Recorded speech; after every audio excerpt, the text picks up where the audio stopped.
morning. Welcome to Grace Fellowship. How are y'all doing? Good.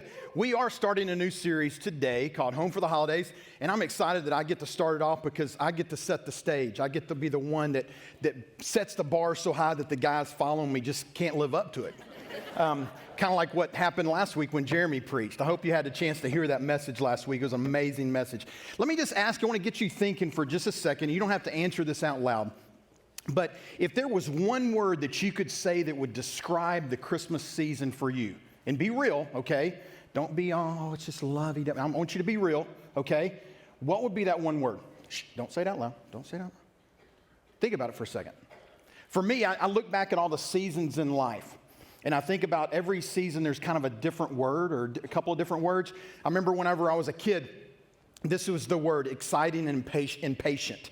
I mean, if you're a kid, you're just like, oh, Christmas morning, I got to wake up. You know, it was awesome, okay? And then when Christy and I got married and we were broke, this was the phrase, it is the thought that counts, because we just didn't have much to do, okay? And then maybe when the kids were little, when we had little kids, it was loud and sleepless. It was just loud and sleepless. And then the kids got older and it became fun and expensive. And then when we became empty nesters, okay, it became a little bit more reflective and traditional. Kind of you started remembering the good old days a little bit. And then about 6 years ago, or actually was exactly 6 years ago, on Christmas Day, my father passed away. So the word that was heartbreaking and troubling, that was a rough Christmas. And the next two were kind of rough as well. So, but what's that one word? Maybe it's selfish. Maybe it's impatience. Maybe it's tension, okay? I don't know what it is, but chances are there's a word that comes to mind. And if we were to be completely honest, and I would be able to sit there and ask you some questions, probably one of the words that would come to mind is the word stress. Stress. It's just there's something about the Christmas season that is stressful. And I don't completely understand why. I think we have some understanding. You got to get the Christmas decorations out of the attic. You got to get them out of the attic or out of the shop, and you got to get them up. And I remember back in the good old days when we used to put them up the weekend after Thanksgiving. In our house this year, we put them up the day after Halloween. It's just one of those things. It's stressful. There's so many things going on. We have to get the perfect gift for our family members. We have to make that list. Then we have to work the schedule out of when are we going to go to visit the in-laws? When are we going to go visit the outlaws? And all this different, you got all these different elements there that you got to figure out schedules. And if you come from a blended family, then it's even crazier trying to figure out and work everything out. Then you throw COVID in there, and it's even crazier. There's just a bunch of different things. And I don't know if you're going to be able to have parties this year with work or life groups and stuff like that, just depending on where you are. But you've got to juggle all those things.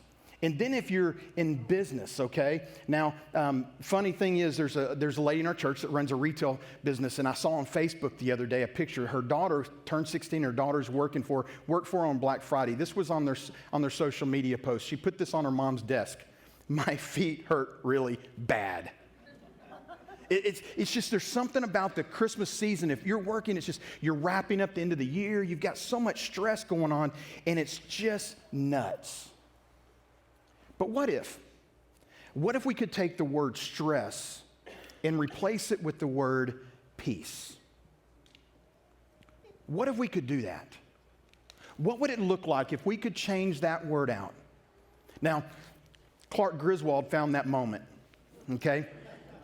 And all his family was in town, and everything was just nuts. And they were putting up stuff in the attic and trying to get stuff down. And he's up in the attic, and his mother-in-law walks by and thought it was drafty, so she closes the attic, and he gets closed up inside of it, and the family leaves. Well, just watch the video.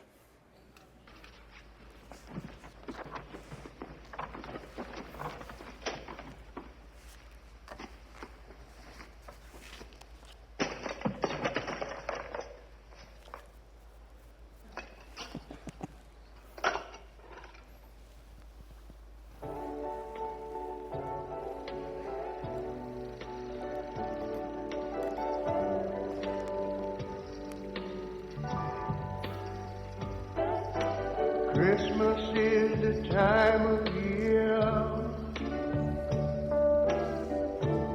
for being with the ones we love.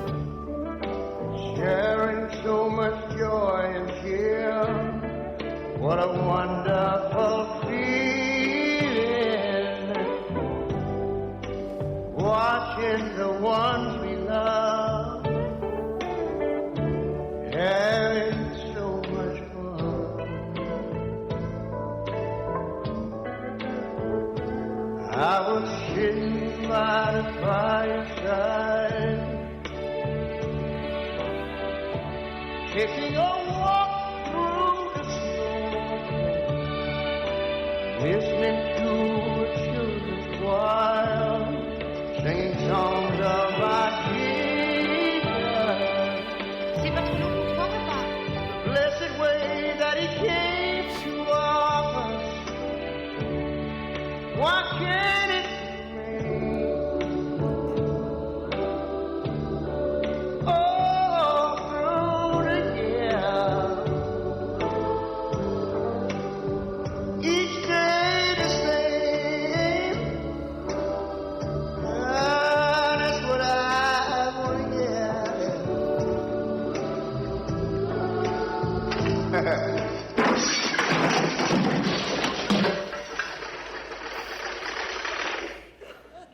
Oh, we all long for those moments, don't we, where things just kind of slow down a little bit. And I think that's one of the things that we look forward to. We look forward to that. That's what we think of. We want that slowing down of life.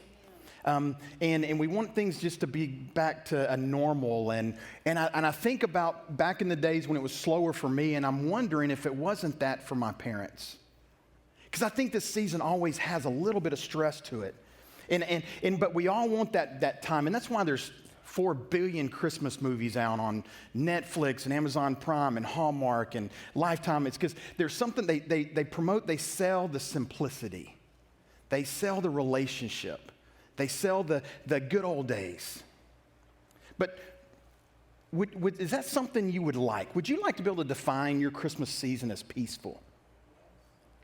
But I think we probably don't completely. I think we all struggle with, what does that actually mean? What is peace actually? What is it really? There's a definition that I would say most of us would say is peace. Peace is the absence of conflict and the presence of comfort. If there's no tension, then there's peace. But this isn't real. This isn't life. There's always something there that causes problems. There's always tenseness in every situation. Maybe we're looking in the wrong place. Maybe we have a limited understanding of what it is. 700 years before Jesus was born, a prophet named Isaiah wrote this in Isaiah 9. Look at this. For a child is born to us, a son is given to us. The government will rest on his shoulders, and he will be called, look at this, Wonderful Counselor, Mighty God, Everlasting Father. Say this with me, Prince of Peace. Prince of Peace. Don't you find it ironic that the season that we celebrate the birth of the Prince of Peace, we usher in chaos. We invite it into our lives. We long for it. We want it to be there. We dictate it in our own lives. We make it happen.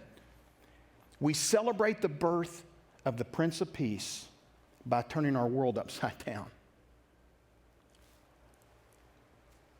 Are you searching for peace today? Most of us are. And most of us are looking in the wrong places. We're settling for the temporary attic peace instead of enjoying the Prince of Peace. Ask this question to yourself today. What if peace was not the absence of problems, but the presence of a person? Think about that for just a minute.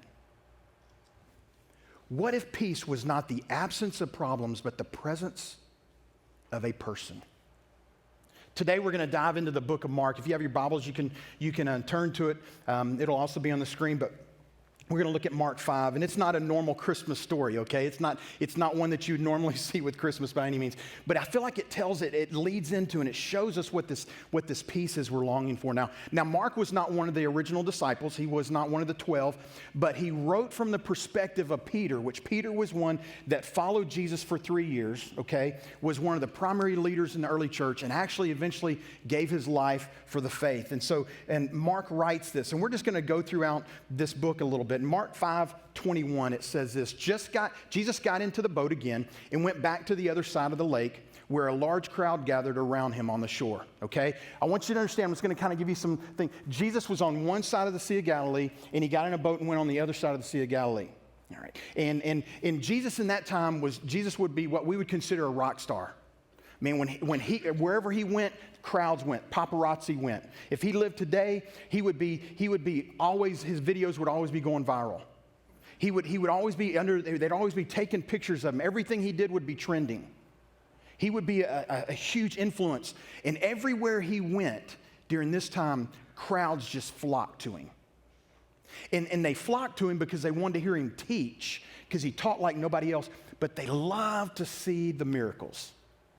They love to see the miracles. So look at this next part. Then a leader of the local synagogue, whose name was Jairus, arrived. When he saw Jesus, he fell at his feet, pleading fervently with him. My little daughter is dying, he said. Please come and lay your hands on her. Heal her so she can live. Okay, so Jesus gets off the boat. He's walking on the seashore. The crowds just flock to him. And the synagogue leader for that area walks up. And when he walks up, I can imagine, I like the vision stuff and thinking. And what he did is the people just kind of cleared out of the way for the synagogue leader. And he comes and he kneels down in front of Jesus and he says, please come and heal my daughter. She's dying. And immediately the people got excited because they're about to see a miracle. They're about to see a miracle. Look at the next verse. Jesus went with him, and all the people followed, crowding around him. Okay, so what happened? Jesus went with him. Jairus said that, and he said, come on, let's go. And so he started letting Jairus show him how to get to his house. And they start following him, and all of a sudden, all the people get so excited. And they're like, oh, yeah, we're about to see a miracle. Hey, come on, we're about to see a miracle. And they start following him. They're squeezing in on him more and more and more. And they're headed to his house. And in the midst of this chaos, in the midst of this crowd and all these people all around him, something happened. The people were following him to see a miracle, and they missed it. They missed it because in this crowd was a lady. And this lady was struggling in life. She'd had so many things work against her. She was missing in so many different ways, so much stuff in her life, and she was in the middle of this crowd. And in fact, for 12 years, she had been bleeding. She had been bleeding. And a miracle happened. Look at Mark 5:25 and 26. A woman in the crowd had suffered for 12 years with constant bleeding. She had suffered a great deal for many doctors, and over the years, she had spent everything she had to pay them. But she had gotten no better. In fact, she had gotten worse. She had gotten worse. So in that massive crowd of people that were all around Jesus, there was a lady. In her life, there was absolutely no peace. There was no peace. And if you think about it, these are the parts of her life that were just turned upside down. From a physical standpoint, most likely she'd been in pain in some form or fashion for 12 years. For 12 years. And chances are her immune system was low. And her energy was low because of the lack of blood. For the blood, she's losing blood.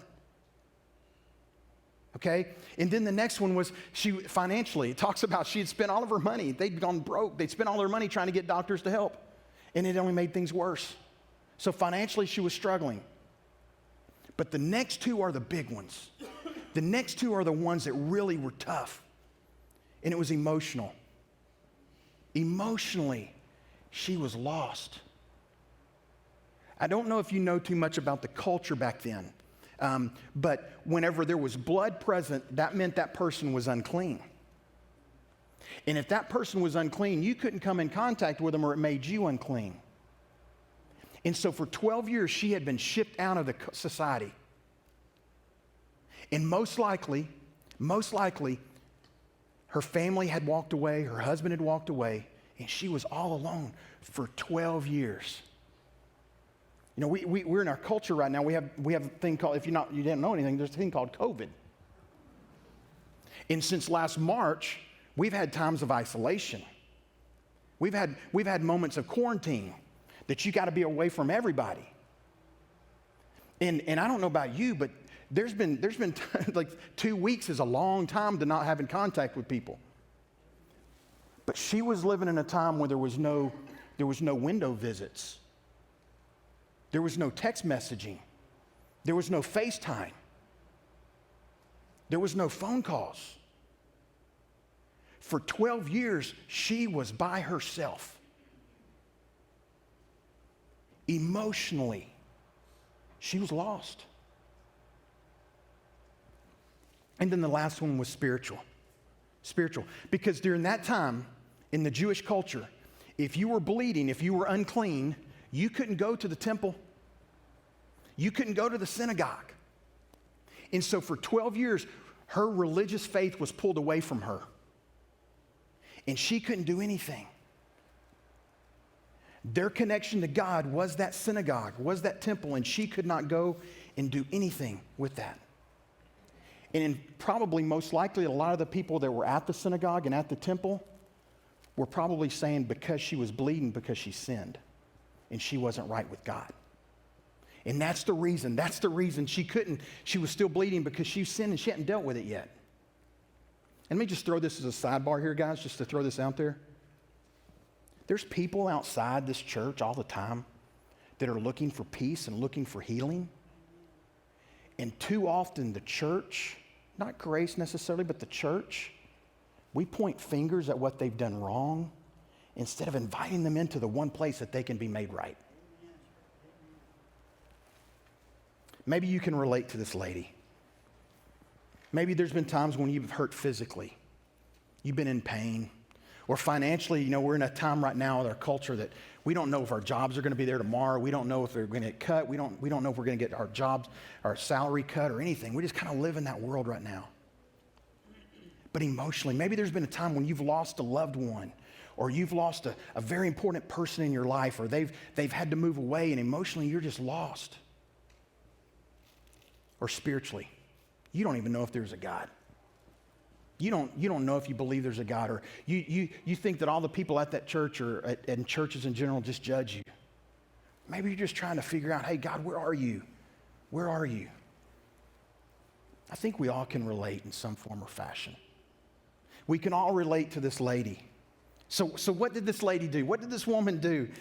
After 12 years, something changed. Something changed because there was somebody walking along the Sea of Galilee that got off a boat, and his name was Jesus, the Prince of Peace, the teacher. So let's look at this lady. Let's start in verse 27.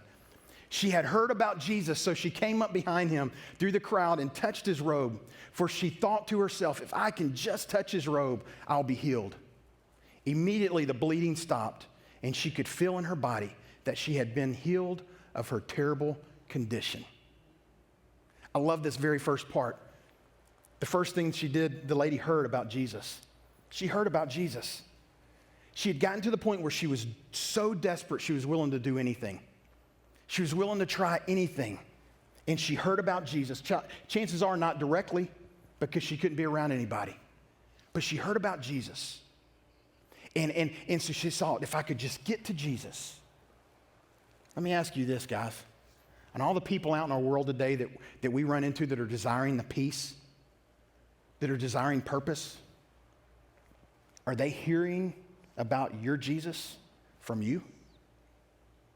Maybe not just with your words, but with your actions.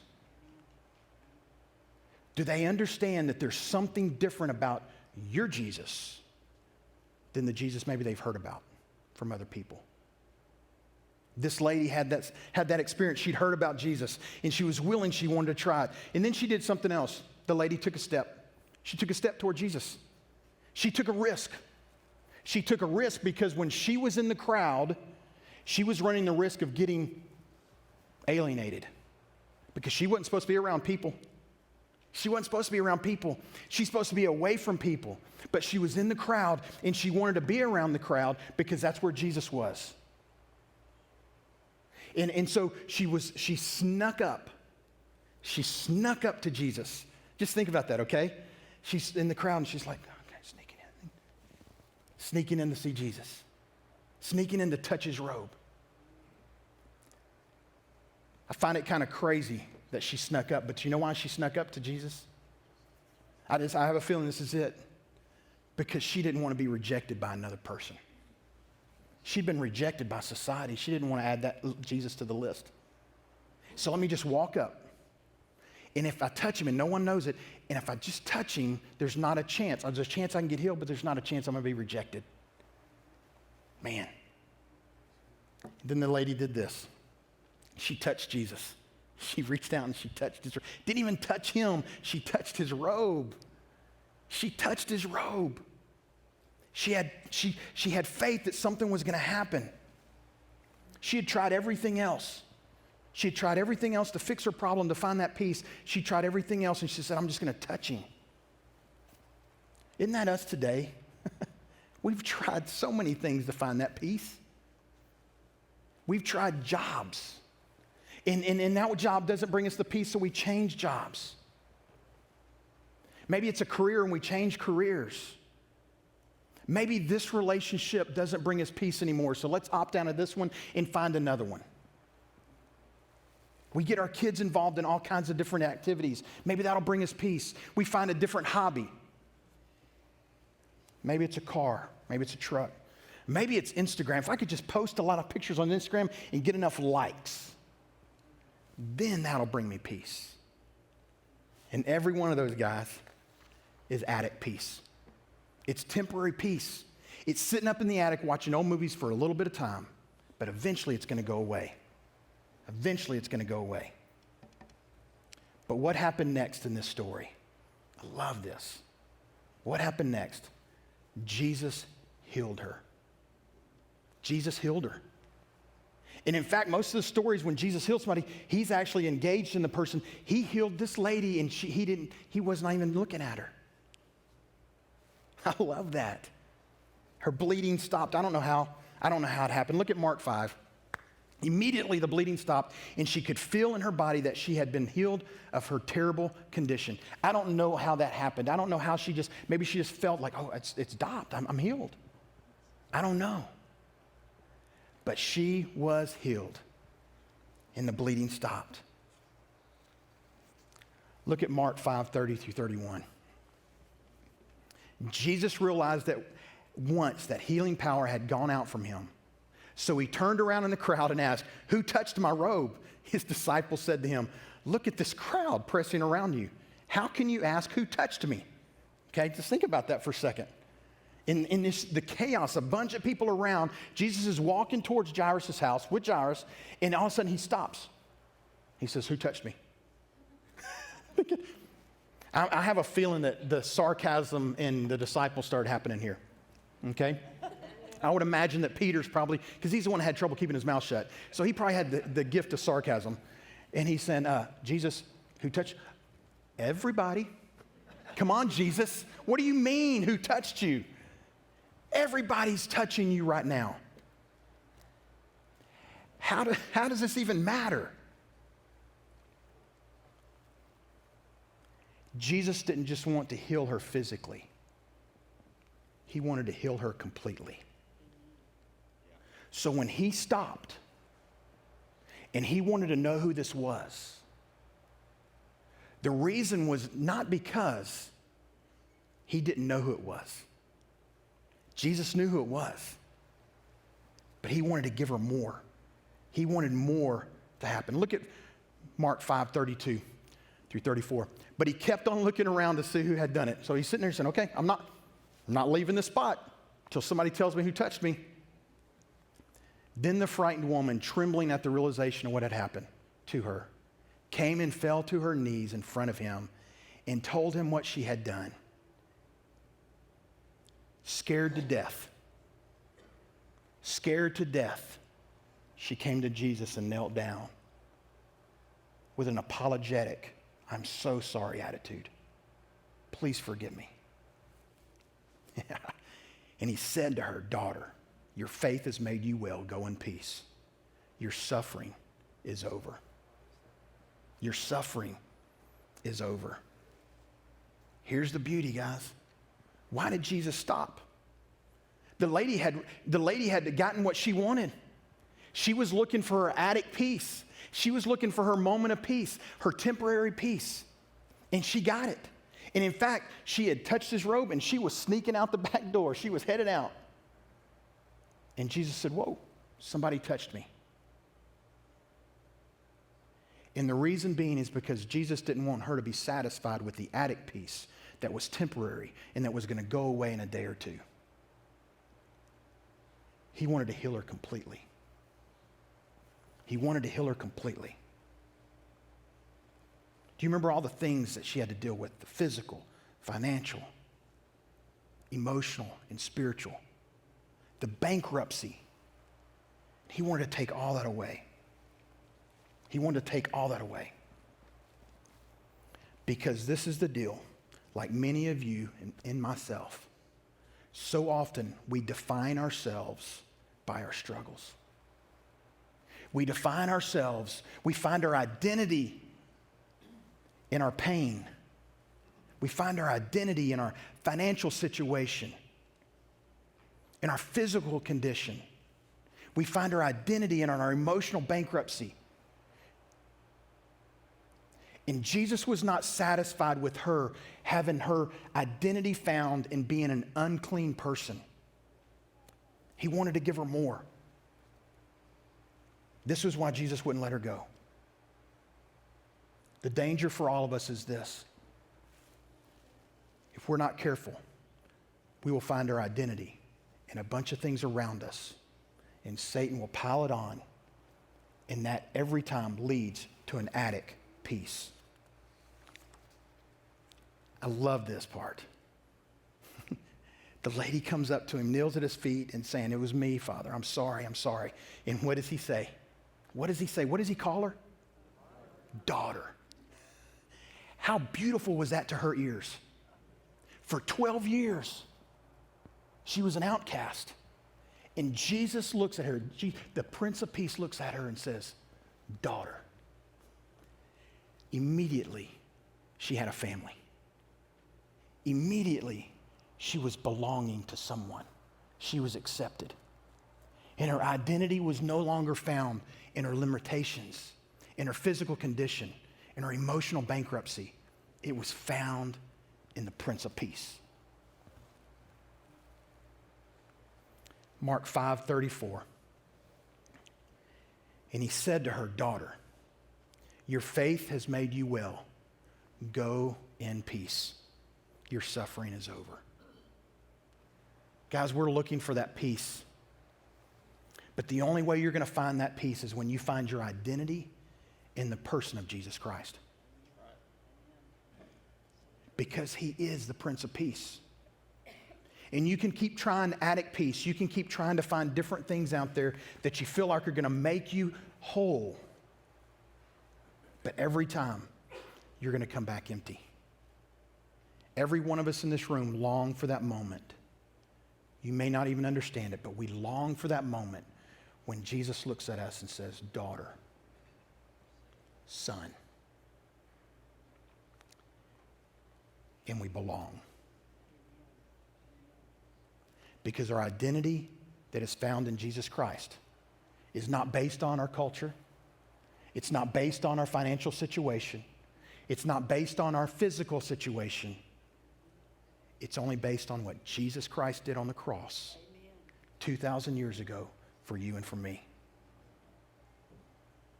And on that third day, when he rose up from the grave, he said, I'm bringing you peace that will last forever. Maybe you're here today and you've never experienced that peace. You've tried a lot of different things, and every time the attic door's been open and you've fallen out.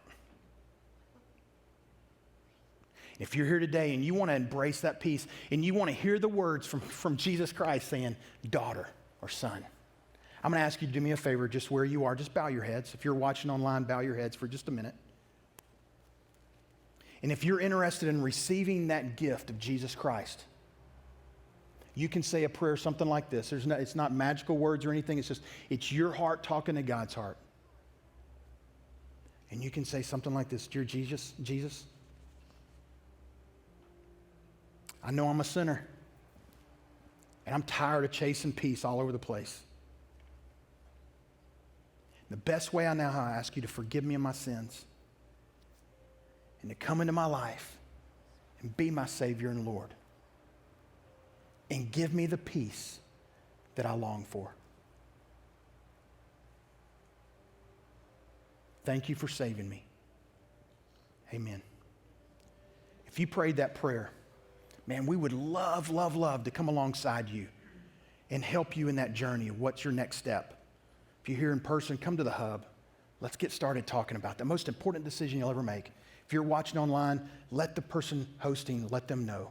Because we want to work with you on this. Okay? Most important decision you could ever make. Let's close with this statement.